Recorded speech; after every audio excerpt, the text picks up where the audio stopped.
Hello there, and welcome back to War Thunder, to the first tank review of patch 1.97, hopefully not the last. And today it is a Swedish medium of rank 4, the Stridsvagn 74, battle rating 5.7.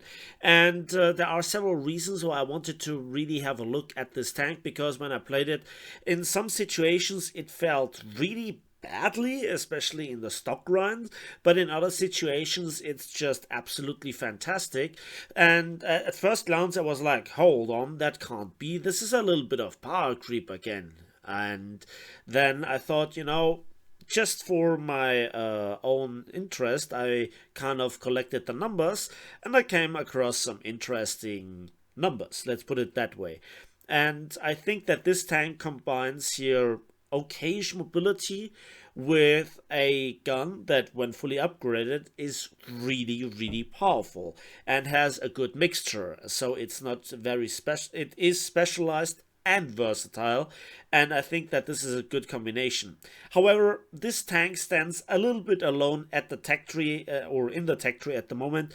There is no complete lineup when it comes to tanks, and so you either have this one top tier tank, or you have to use it as a tank in higher tier battles. But again, then it can punch above its weight, and so this is a tank that looks a little bit odd, to be honest, and at first glance this turret and overall a little bit the profile reminded me of the M41 Walker Bulldog. And that is also actually a tank, despite being a light tank, that I want to compare it with, just to get things into perspective. And you know what, without further ado, let's go right into the numbers. And as usual, I want to begin with the armor. Let's begin with the hull front, 55mm, here mostly flat. Then we have a step with only 30 and 20mm, and yet another step with 55mm, meaning a lot of shells go straight through the flat part, and even the angled part is so thin that you barely have ricochets, and if you have ricochets, they just bounce in the lower part of the gun, so to speak, which we'll have a look later. So then we have the big side profile, only 30mm and flat. Also here 30mm thinning out to 25mm near the engine, and the rear is then 20mm. And despite here the additional tracks, well, that's not gonna save you even from SPA. From the front, maybe. Then the turret. Again, it looks pretty cool and bouncy, but on nearer inspection, closer inspection, it's only 30mm. And much like with the step here, thanks to overmatch mechanics or interaction rules, the shells either go straight through because of the overmatch, or they don't bounce because of the caliber to armor plating rule, and so then most of them have still more than enough pen to go through this angle.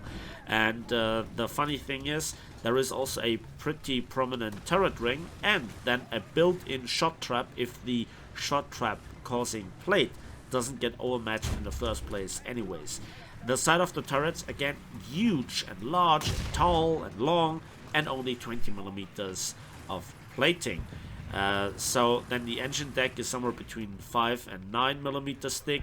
Here on the turrets it's a bit better, but not really that much. And of course we have, at the end of the day, on top of this, quite literally a big cupola.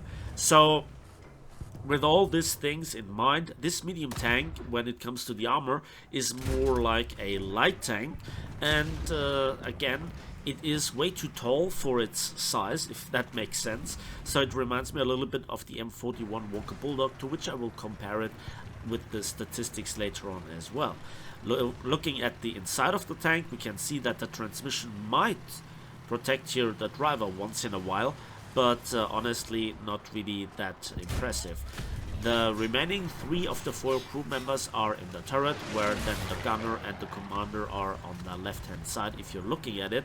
And on the right hand side, the loader has access to 6 very conveniently placed ammunition shells in the first stage ammo storage, so easy to ammo rack even if you take large portions of the ammunition out. And then obviously the engine in the back of the tank. So the tank is quite big, only for crew members, and then there are certain parts where an AP shell could in theory go through without causing too much damage. But most of the time people are shooting at you with APHE, and for that the tank has no real survivability.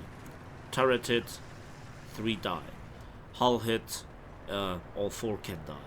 So survivability, armor protection, not really that tank's strength. Let's have a look at the rest of the statistics. So now let's begin to put this tank into perspective, and let's begin with the mobility. So here we have the STRV 74 in contrast to the M41 Walker Bulldog. That is higher battle rating, Panther A, T-34-85 at the same battle rating as proper medium tanks, and then the Challenger, which is actually lower battle rating. And we can see that despite the battle rating differences, the STRV 74 has here the weakest engine, but it is on the lighter end, which is reflected in the armor protection. The horsepower to ton ratio is, despite the lightweight, an abysmal 13.1. That is more akin to a heavy tank, but not really to a medium tank. As you can see, even the Panther A has substantially better horsepower to ton ratio. And also the top speed is limited with 42 kilometers per hour, and on a paved road the tank could do more, so the ground pressure is then not really that bad. Also the reverse speed is not really great with only -5 kilometers per hour, but in that aspect it is in good company with the British Challenger and in particular the German Panther A. And it also has no neutral steering. So what this means is, because you have such a weak engine, and also because of this a relatively bad horsepower to ton ratio, you are not doing yourself a favor in going on slopes, which we will see later on why this might be important. Then the next thing is also driving through a city and trying to get through some obstacles like a concrete wall, etc., or through a simple fence. It costs you a lot of speed. And the next thing is, the tank turns substantially worse than you might expect. It's a pretty long vehicle, and you feel this with this tank. So it has no neutral steering, it has a bad reverse speed, and a bad horsepower to ton ratio for a medium tank. So now let's go on to the business end. Let's talk about the STRV's 75mm KAN STRV 74 gun. That was a bit complicated. It has access to 40 shells, the caliber is relatively average, and it has 6.7 seconds reload. It is a bit faster than the equivalent battle rating to other nations' medium tanks, but the Challenger and the M41A1 have both quicker reload.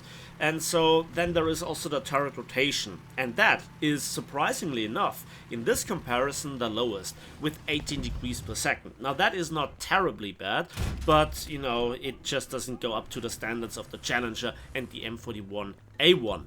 And even the Panther A and T-34-85 have substantially better, and that, especially in city fights, helps you quite a lot. But then we come to one of the sweet spots of this tank, and that is the gun depression. -15 degrees of gun depression. That is really great, so you can in theory work a lot of ridgelines, but the one factor that really kind of denies you to really fully abuse this advantage is, as I said, your mobility. The reverse gear, you know, to go back into cover, and your armor, you just don't have any sort of meaningful turret armor. So, and then there is this huge cupola. So yeah, you better use this when you have a single enemy target and you just surprise him. It's always nice to have this advantage, but sadly it's not really something extremely useful. But despite this, -15 degrees, not a lot of tanks have this. 15 degrees of gun elevation is okay, and then we have the elevation speed, and that's another nice thing.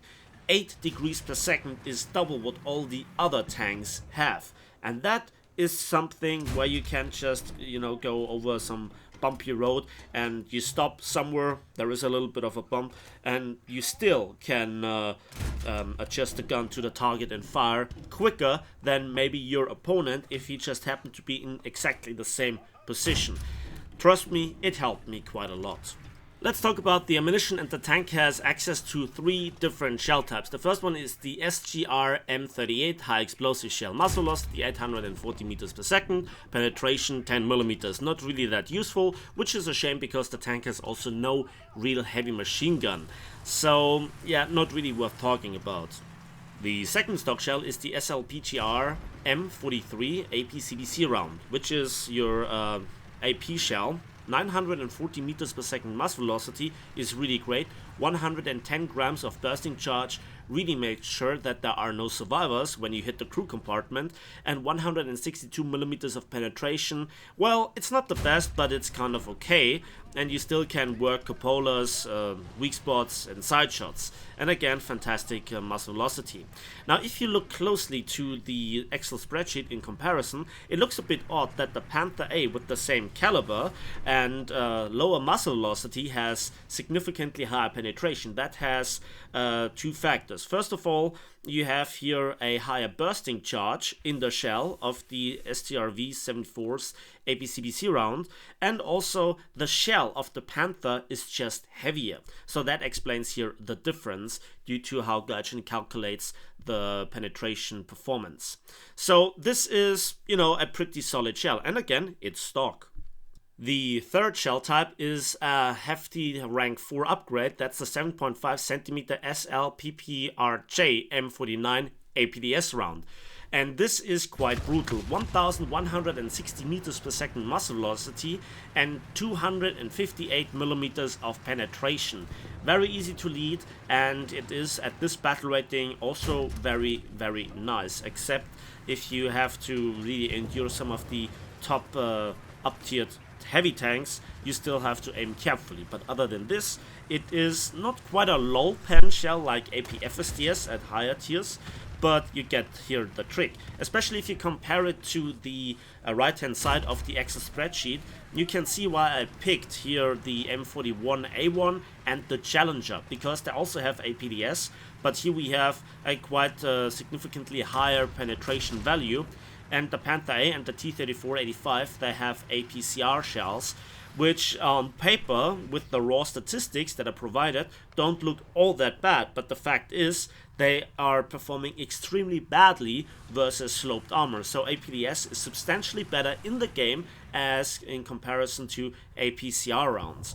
So this is the reason why this tank with that kind of penetration and the mobility and the armor sits at this battle rating. It is a glass cannon, but a hard hitting one. It is a long range sniper, and it can use unusual positions if you manage to get there in time.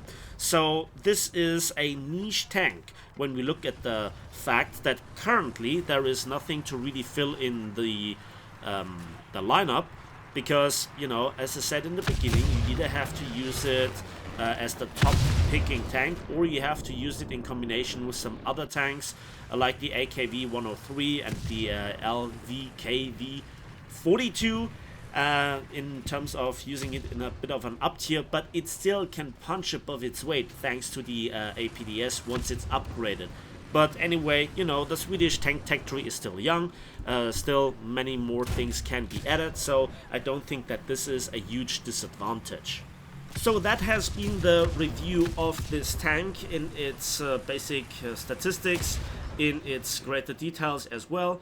I think that you have enjoyed this, and it's been the first tank review in quite a while, so I was really getting back here into the tank reviewing thing myself.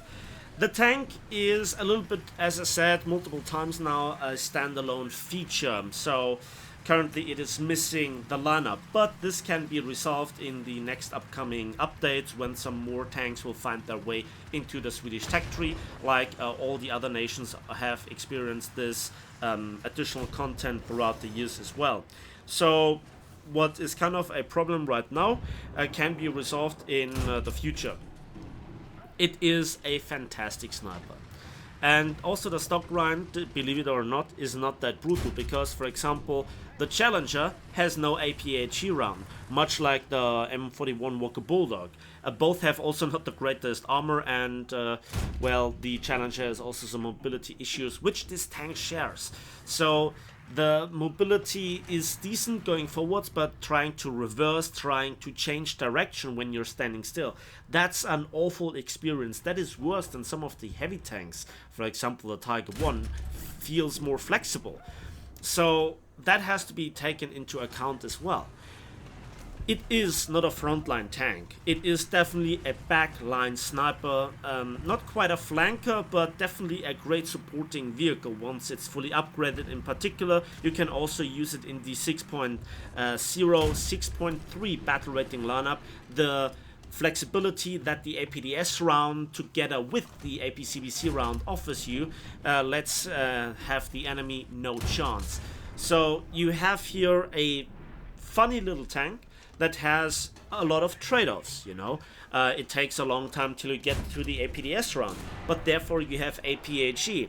You don't have really great armor, but sometimes it's pretty trollish, as you can see here with this poor Walker Bulldog. I have no idea what he actually did here or where he hit me exactly, but again, I have happened this when APDS was shot my way. Then I think that the very thin but heavily sloped side or mantlet overall can protect you, but you never should rely on this. It is a tank that I personally had a lot of fun in. It is very flexible and it is not completely overpowered, but it just brings that extra little bit of flavor to the battlefield. And it is very, very fragile as well, as I stated, especially versus aircraft. That was an F6F, you know, with 50 cals and I guess 20 millimeters. And a single strafe from the front killed my engine, my driver, another crew member, and also the gun breech. So this tank is fragile. I kind of like this, but then it feels again like a light tank, but has to be like a heavy tank when it comes to the mobility. It's weird. Still, I recommend this vehicle. It is definitely something to play in the Swedish tech tree. And yeah, it has some similarities to the M41 Walker Bulwark. The fear of mine that the APDS is another big step in power creep, well, it is a bit better than the other APDS rounds at this battle rating, or even slightly below. Look at the Challenger. But it's not really uncommon, is it? So far, I cannot really say this tank is overpowered or this tank is bad. It is probably where it should be. Yeah, as strange as it sounds. And I therefore still have to get into the rest of the Swedish tech tree. It takes a while. Be patient with me, guys. I try my best, but I'm no wizard yet. So yeah, I think that this is showing what the tank can do. That's the stuff that I could pull off, as you can see in just a moment, even when that tank was not fully upgraded. And you know, for 7 kills, 3 caps and a win, 66,000 silver lines and 9,500 RP is really nice. And that has been the complete review of the Stridswagen 74, a tank, again, that I personally, I like it. And as usual, that's it for me today. So thanks for watching, thanks for listening. Please give this video a like if you did, subscribe if you want to see more, let me know if you want to see more tank reviews, and as usual, we'll see each other on the waves, in the skies, and on the battlefields of War Thunder.